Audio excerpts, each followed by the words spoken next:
Apapun waswas syaitan yang mengatakan orang beriman itu susah, itu bohong semuanya. Demi Allah orang beriman itu bahagia, tenang, bisa mendapatkan semua dunia. Allah janjikan, tidak mungkin salah. Kita melihat orang-orang yang tinggal di Timur Tengah, Allah berikan kekayaan. Banyak orang di Indonesia juga, orang di Asia Tenggara yang memang beriman sama Allah banyak. Saya berjalan dengan orang-orang yang pergi umroh, pergi haji, banyak orang mampu. Banyak orang mampu dan mereka hidup bahagia, bisa. Ya. Jadi bukan berarti kalau kita lagi sulit kemudian kita menganggap oh ini berarti saya disiksa sama Allah tuh memang hukuman. Tidak. Antum harus berubah. Kata Allah SWT, innallaha la yughayyiru ma biqaumin hatta yughayyiru ma bi anfusihim. Allah tidak akan mengubah nasib satu kaum sampai mereka mengubah nasibnya.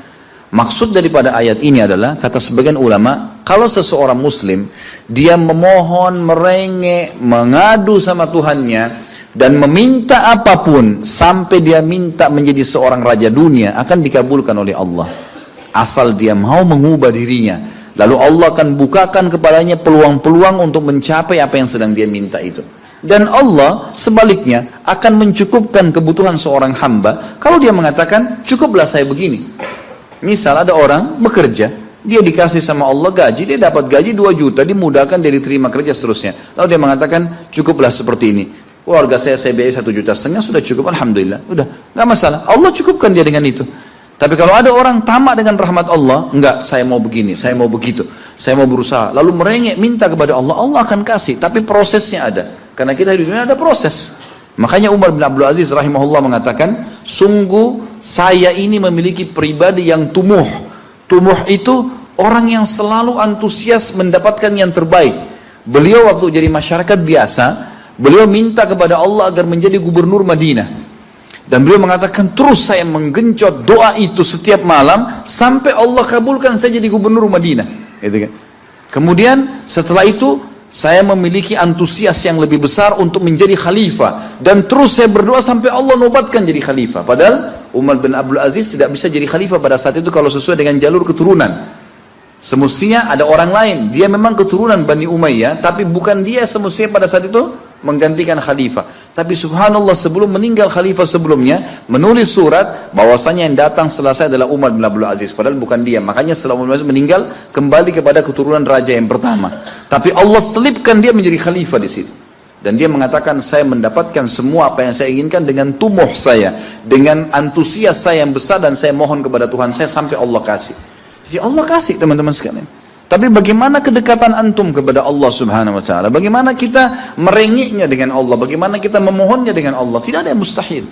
Coba terus minta sampai Allah kasih. Karena setiap seseorang hamba mengucapkan Rabbana atau Allahumma, atau kita mengatakan dalam maksudnya ya Allah, wahai Tuhanku. Begitu kita mulai memohon, itu sudah ada garis startnya ucapan kita. Ada garis finishnya.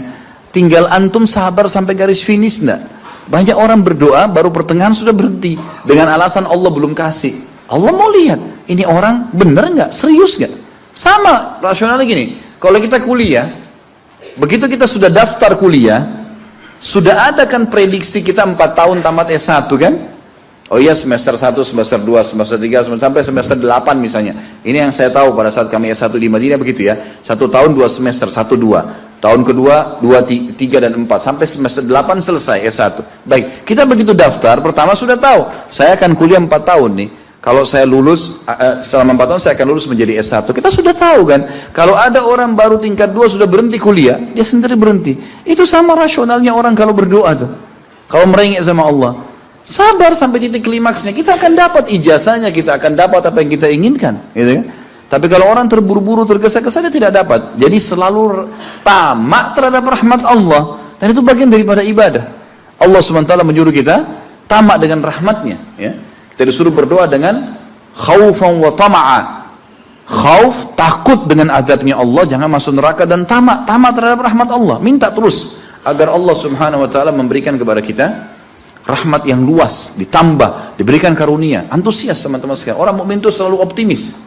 Tidak ada kata-kata pesimis, tidak ada kata-kata putus asa, nggak ada kata-kata dendam. Berlalu, qaddarallah ma syaa fa'al. Allah sudah takdirkan dan sudah terjadi.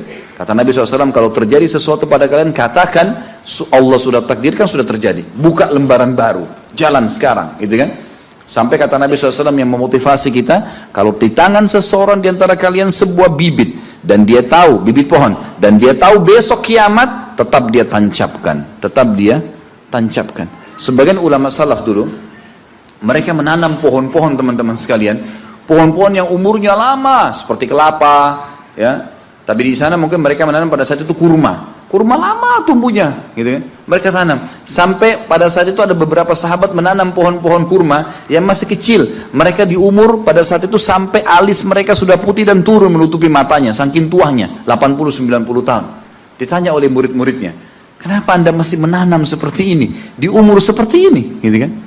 Kata dia, Allah akan memberikan saya pahala di setiap gerak-gerik saya, termasuk ini. Bagaimana dia antusiasnya? Artinya ada hadis Nabi mengatakan tidak ada seseorang yang menanamkan sebuah pohon kecuali kemudian ada burung yang hinggap di situ, atau manusia ya yang hinggap bernaung, atau mungkin hewan-hewan ulat atau apa saja yang memakan daunnya atau buahnya, kecuali jadi pahala buat dia. Jadi selalu ada motivasi untuk menjadi orang yang terbaik, ya. Makanya juga dalam masalah surga begitu. Kata Nabi SAW, kalau kalian minta surga Firdaus, surga yang tertinggi. Jangan bilang amal saya nggak cukup, enggak. Tamak dengan rahmat Allah, minta yang terbaik teman-teman sekalian. Kita tidak akan berubah kecuali Allah tidak akan berubah kecuali kita berubah dulu. Kita yang mengubah menjadi lebih baik. Ya, ini poin yang harus digarisbawahi. Ini sebuah kaidah hidup, ya. Sehingga kita harus selalu optimis, dan begitulah keadaan orang-orang beriman. Allahu a'lam.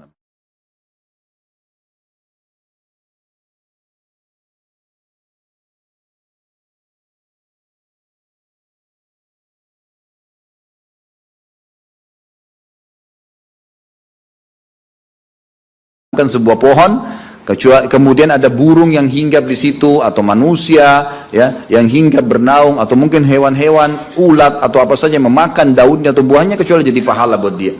Jadi selalu ada motivasi untuk menjadi orang yang terbaik, ya. Makanya juga dalam masalah surga begitu. Kata Nabi SAW, kalau kalian minta surga Firdaus, surga yang tertinggi. Jangan bilang amal saya nggak cukup, enggak. Tamak dengan rahmat Allah, minta yang terbaik teman-teman sekalian. Kita tidak akan berubah kecuali Allah tidak akan berubah kecuali kita berubah dulu. Kita yang mengubah menjadi lebih baik. Ya, ini poin yang harus digarisbawahi. Ini sebuah kaidah hidup, ya.